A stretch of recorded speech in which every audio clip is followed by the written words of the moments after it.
Assalamualaikum warahmatullahi wabarakatuh. Halo teman-teman semua, kita mau bahas tentang neurological level lagi. Di serial yang sebelumnya, NLL sudah kita bahas soal NLL sebagai model dan teori konsep, NLL sebagai proses untuk menyelaraskan diri, NLL sebagai tools untuk modeling. Ya. Nah, kali ini kita mau bahas ya, NLL sebagai tools untuk coaching. Jadi kalau teman-teman yang belajar di Indonesia Open Society belajar sama-sama, maka akan tahu bahwa NLL ini ada di mana-mana. Bahkan menjadi salah satu framework yang mungkin jadi penekanan cukup banyak sekali di dalam proses belajar dan mempraktekkan coaching.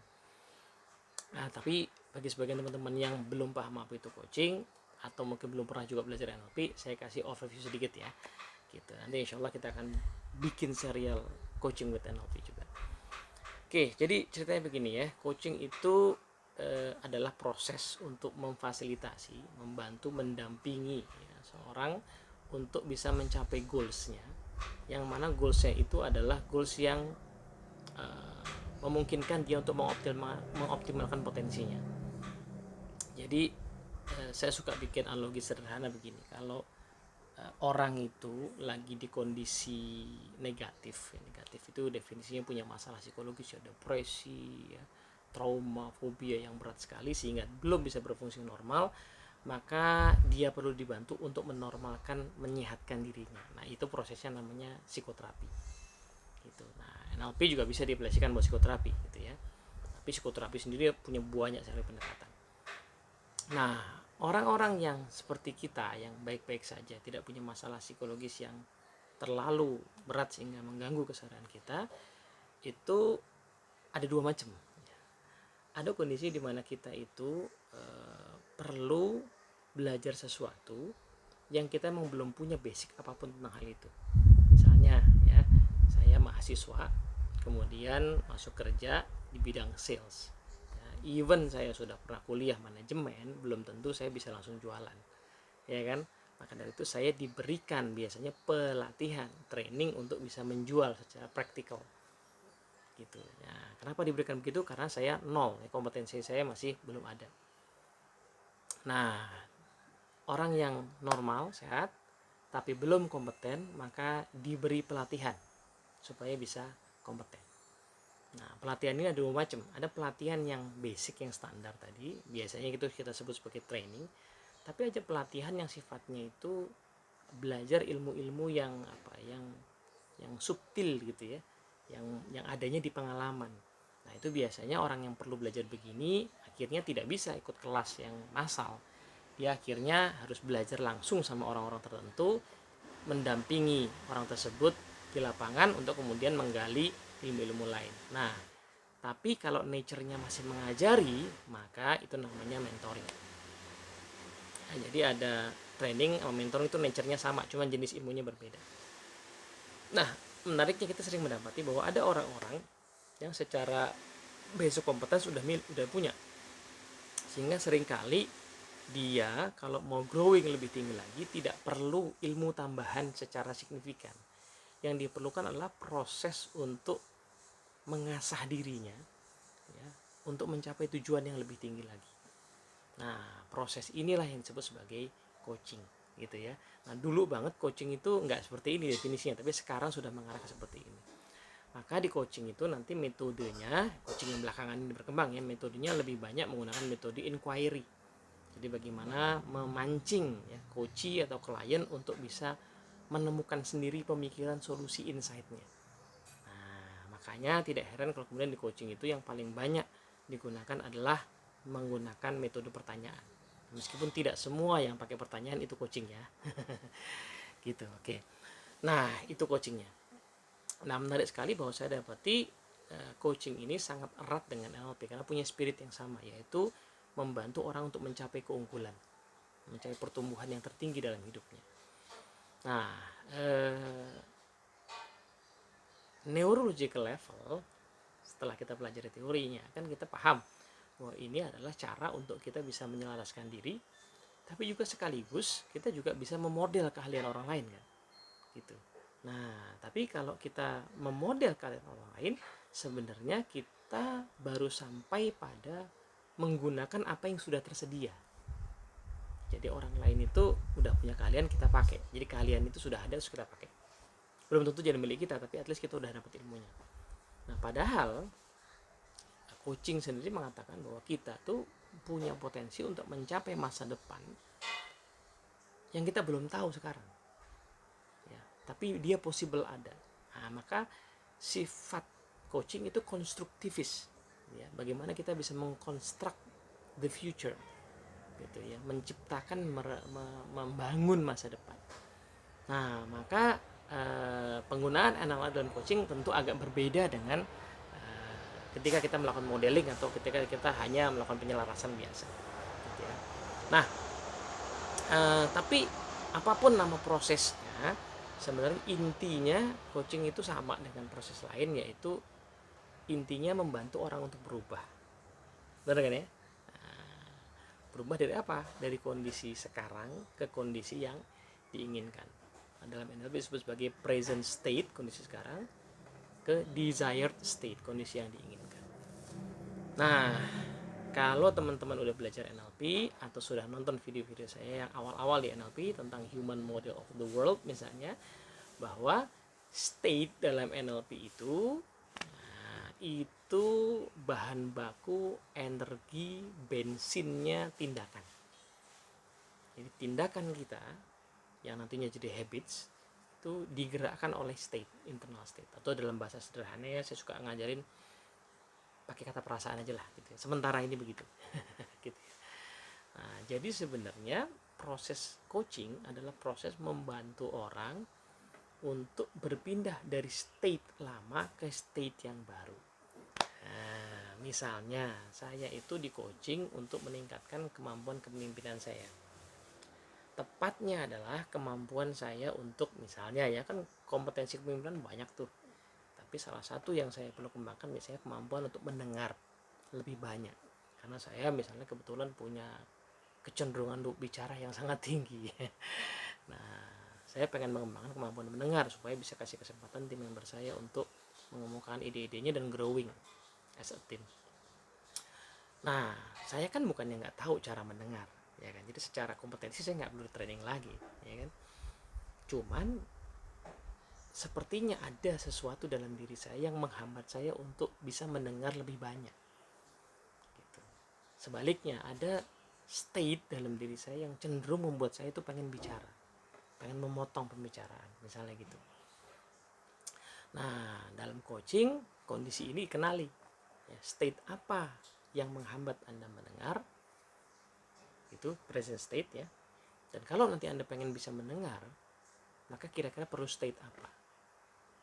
Nah, present state, desired state. Contohnya, kalau saya selama ini mimpin rapat, saya cenderungnya tuh pengen bicara, pengen motong karena ada perasaan pengen apa ya, pengen turun tangan, pengen ngasih value gitu. Nah, itu yang membuat saya berhasil dulu dari staff menjadi pimpinan, ya kan? Nah, jelas perasaan pengen ngasih ini jadi menghambat saya untuk mendengar. Nah, berarti state yang sekarang ini harus diganti dengan state yang baru. Apa kira-kira yang baru?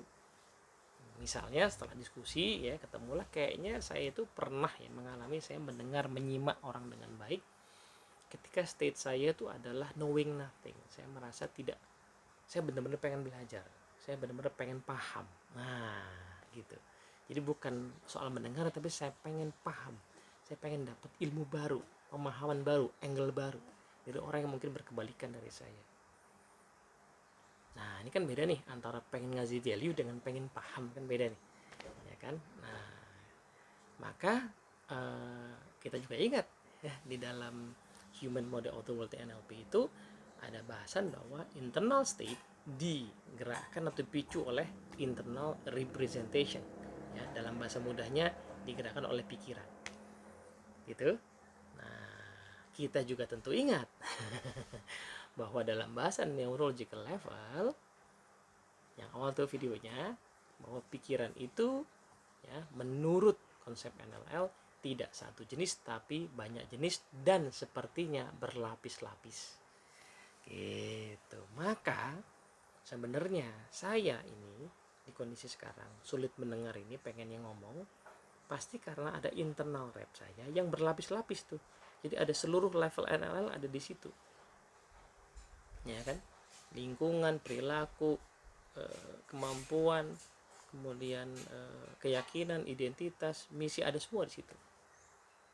Dia selaras, makanya konsisten saya lakukan perilaku untuk terus bicara ini.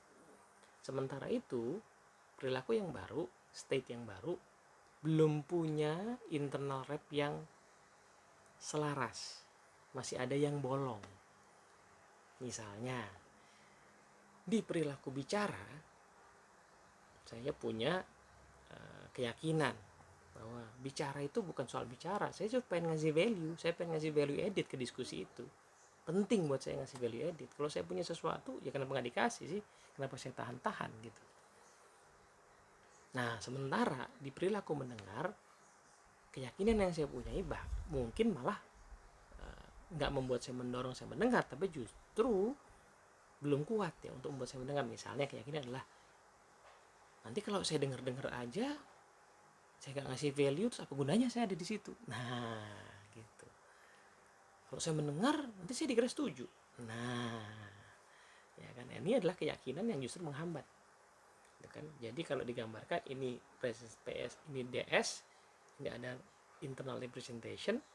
Nah, maka sebenarnya proses dalam coaching adalah proses untuk menggeser state, mengubah state dengan cara mengubah ya tiap lapisan NLL ini dari lapisan yang lama menjadi lapisan yang baru. Gitu.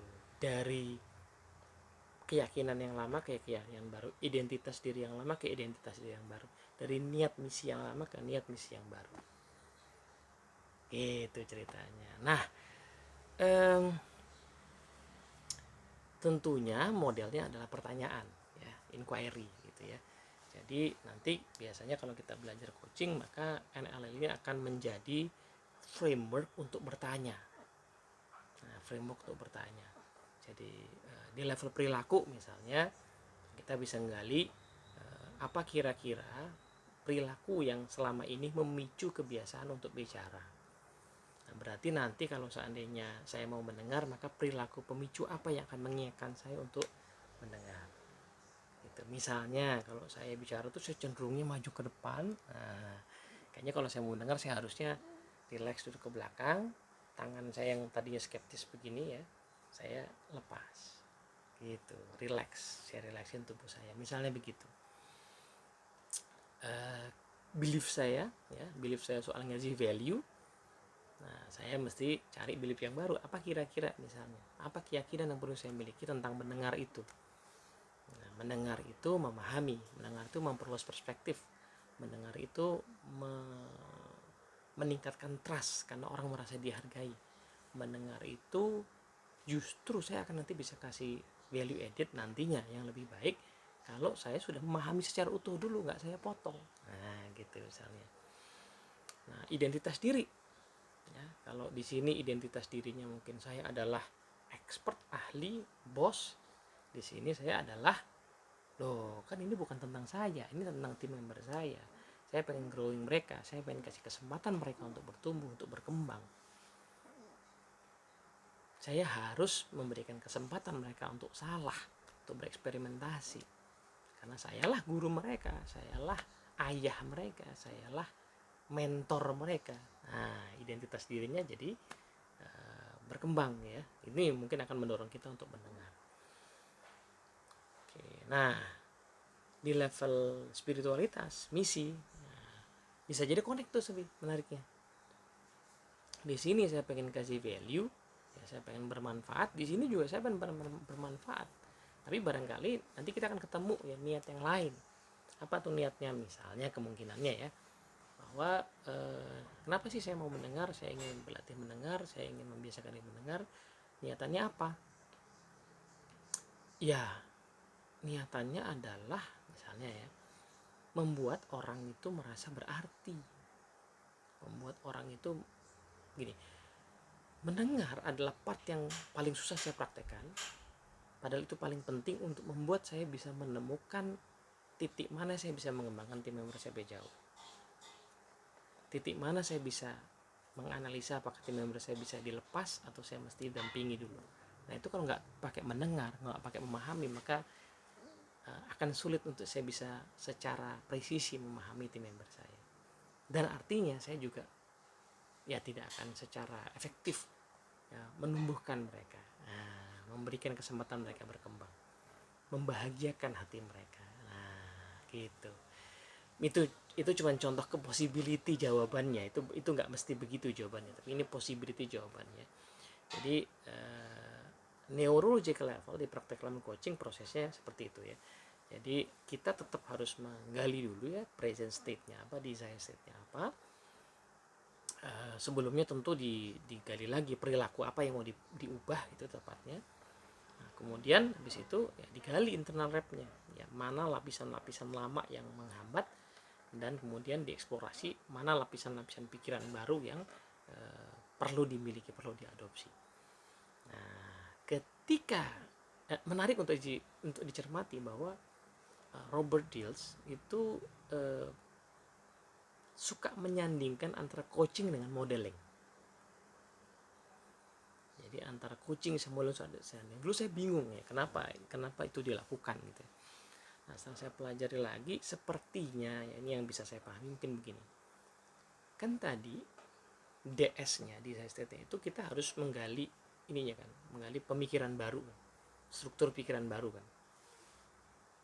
Nah, belum tentu kita punya klien atau saya sendiri ketika mau mengubah itu, belum tentu saya punya wawasan yang efektif.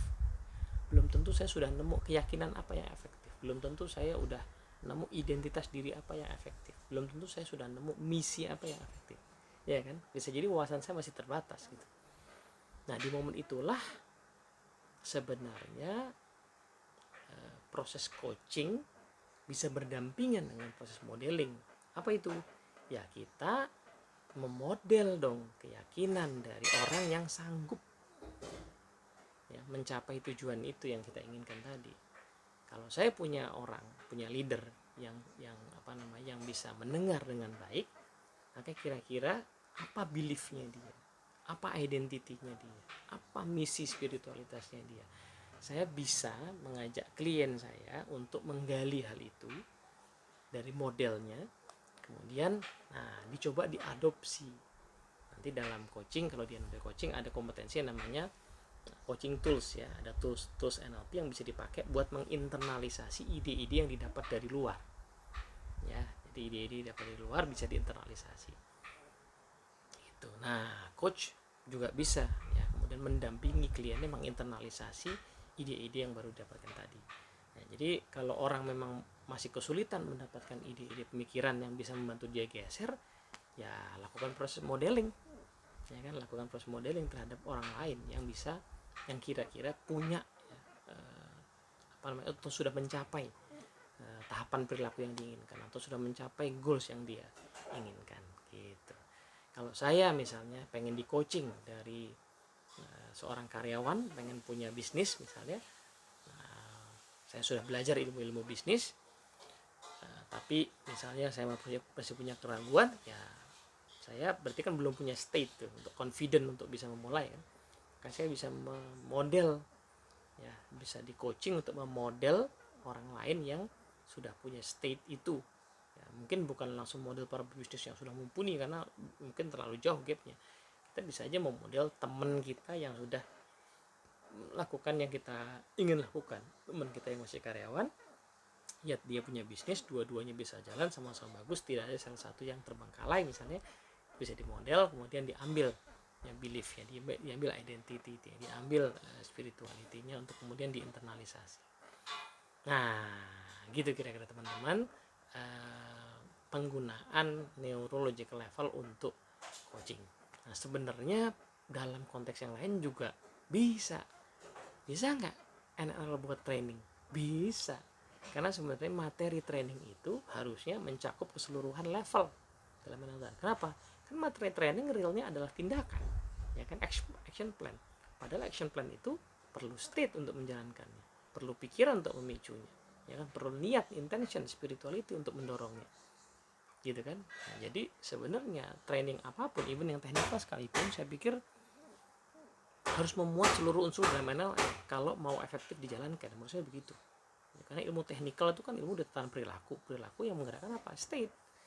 Ya, banyak orang tahu secara teknis tetapi nggak menjalankan. Kenapa? Karena belum dapat state-nya gitu. Jadi ya bisa dipakai buat training, buat mentoring juga sama, buat counseling apalagi gitu ya. Oke, sampai sini, moga-moga manfaat. Assalamualaikum warahmatullahi wabarakatuh.